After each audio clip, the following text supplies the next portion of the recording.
Hey there, I'm David Hawk, and today I'm going to show you how I made this test grid on leatherette, test grid on maple, test grid on pine, basically any kind of material you want to run a test grid on. This is how you do it. So let's get into it. This is going to work with any material you've got, any machine you've got, as long as it's an xTool and you're using XCS software, this will work for you. And like I said, any material. I've done this with wood, I've done it with metal, I've done it with stone coasters, the slate. I'm getting ready to do it today with a leatherette. This is a new product for me I haven't used before, so I want to do this test grid and see exactly what effect I get for different things. So I'm making this because I see a lot of people in the Facebook group asking people what speed and power did you use, or power and speed, or however you want to say that. And while that's going to get you in a ballpark, it may not get you the best results you could possibly get, because different things affect these machines different ways.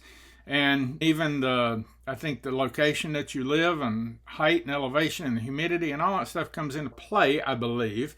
I want you to have this for your own, because I just did a project this morning where I was engraving a little piece of maple for a guy, one of my friends, and he's got a maple footstool that he wanted engraved for his grandson. So I couldn't really make a test grid on his, and I didn't want to risk it, but I've used maple a lot. Also love cherry for engraving, is great if you're not using it yet.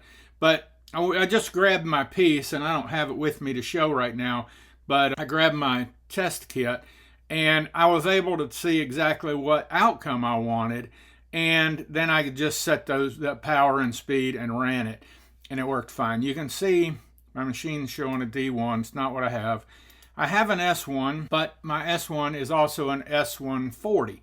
Again, whatever machine you've got, this will work. I just want to show you the process in XCS, and then I'll show the process in the S1. But I'm going to go ahead and run it because I'm not connected to the machine.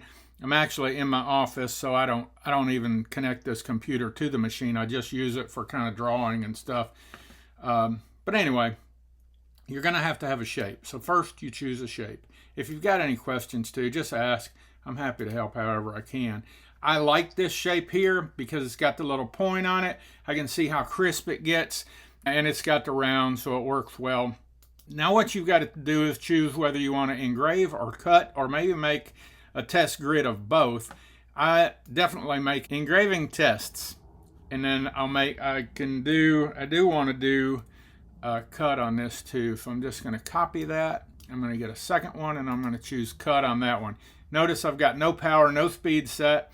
This is all going to be based on the S20, but this will give you whatever your settings are available on your machine. So whatever you're using, it doesn't matter. I don't want to waste a whole bunch of material. You can see this is a little over 1.5 inches wide. I'm just going to do, I like 1/4 inch if I can do it. So now we've got the 1/4 inch, one single object, and we've got engraved selected. You've got to have this selected before you select your test grid. So now you come over to the whatever this little thing, applications, and then material test array, choose that. You can choose whatever your maximum power is. So 100% obviously is maximum, and then 10% is minimum. I think that's good for me with this test. I typically start around 50 or so with speed, and I'll probably go a little higher than that with this because I'm just engraving. But what this gives is this 5x5. Now, if you want a bigger, you can see these settings are already preset. So I've got 50, 138, 225, 313, and 400 for speed, and then 10 to 100 for power. If you want more than that, you can come over here and select more columns and more rows. And you can see what that does now is it gives you more powers and more speeds based on your machine. And it'll even tell you what it is, tell you where the speed is, where the power is, like I said, what your machine is. And that's the way you can do it. Now, once you run this on your piece, then you've got the test piece forever. So I typically just cut that piece out and keep it. And then when I'm doing a new project, I just grab this test array and then choose what kind of engrave I want and what result I want from that, and then choose that power and speed, because 284 speed and 70 power is going to be whatever this one comes out. So while they all look the same here, they will all engrave differently, and it's really a cool process. So here's the one I made out of maple. Let's see if I can move my screen here so I can make sure you're seeing it. Yeah, so this is the one I made out of maple. You can see here it says I did a score test and all these different speeds, different powers, and then I also did an engrave test, different speeds, different powers. And so I know if I want, let's see, I'm doing this backwards on camera. So if I want this result, I've got to get a speed of 478 and a power of 70. That's hard to keep up with. Anyway, that's what I'm going to show you how to make here in a second. And that's what this test grid does. So if you have a material that you want to know what it is going to come out like with engrave, make one of these test grids. You can keep going back to it. I go back to this all the time. Just used it this morning. So that's it. Well, that's it for this part. I'm going to go to the shop. I'm going to actually engrave this leatherette so you can see it run. And then we'll talk to you on that.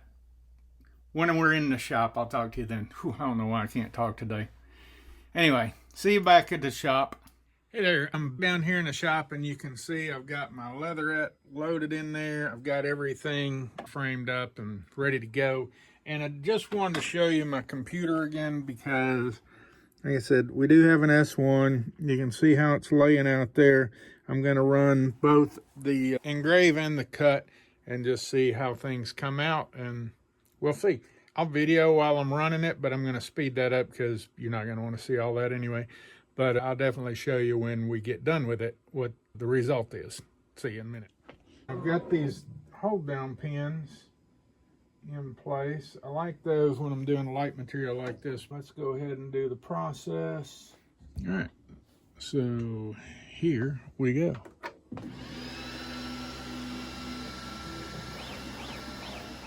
Hey, I just wanted to come back on real quick and say, when you're running these material tests, I know xTool tells you don't walk away from the machine. I definitely agree with that, especially on these material tests, because sometimes you just don't know. You may have a lot of power, low speed, and something can catch fire or whatever. So I just wanted to make sure and say, definitely stay with the machine when you're running these material tests and keep a close eye on it, because you want to know what's going on at all times. I'll be back. See you. Hey there, I wanted to show you some of these that I've run, these test boards. And of course that one's a walnut cutting board. This is the board like you get off of Amazon. They're not real high quality, but they make pretty good pieces if you're doing just a piece for display. And I engrave these. People seem to really like it. So that's one. I also have done these bamboo cutting boards, and we do quite a bit with these. Mainly, you can see the big hole up here. We make some coasters out of them, but we did the cut test and then the engrave test. So having this just allows me to go choose, again, whatever effect I want. I have found bamboo to be a little bit fickle, so it's not always exact based on the piece of bamboo you're using. I guess some of it is harder than others, I don't know, but it doesn't come out exact a lot of times, but it gets you really close. So bamboo, we got one for walnut that we did. The cedar pickets that you pick up at Lowe's or Home Depot, got one of those that we did. I was trying to get a cut through the distance of that, so we got that. That's another cedar picket. I don't know why I've done two of those. I got a pine board here. This one's kind of interesting. It got a lot of variation in it. I like that. Birch plywood we've done, so we got that one. This was a cut test I did on birch plywood, and then I guess I was just going for a larger cedar picket. I typically do name them. I didn't name the leather one, but I typically put whatever it is on there, especially with these plywoods. Sometimes they get a little tricky to identify. But anyhow, that's some of them that I've run. We're getting ready to have the one for leatherette, and they're all done exactly the same way. You can see with this one, let me show you this one in particular. You can see where I wound up writing the speed and the power in it. The xTool obviously does that for you. You saw it on the computer. but I didn't let this one run all the way through. I was getting an effect, and I knew that was all I really wanted to run. So I stopped it early, and it runs this stuff last. So I have done that a few times where I'll just stop it early and then just write the powers and the speed in there. It's all on your computer, so real easy to know exactly what it's doing. Leatherette still has 17 minutes, so I'll be back with the power of video editing in just a second. All right, it shows that we've got a little over a minute left, but I think the xTool is going to finish a little ahead of schedule. I love watching it when it writes. It's just such a cool machine. There we go. It did finish early. So, let me take this off and show you what we got.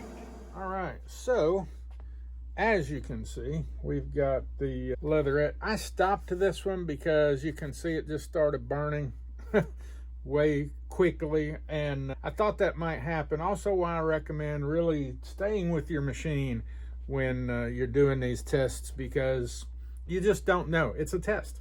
So you should stay with your machine all the time. Let me be clear, but definitely do it when you're doing these test grids.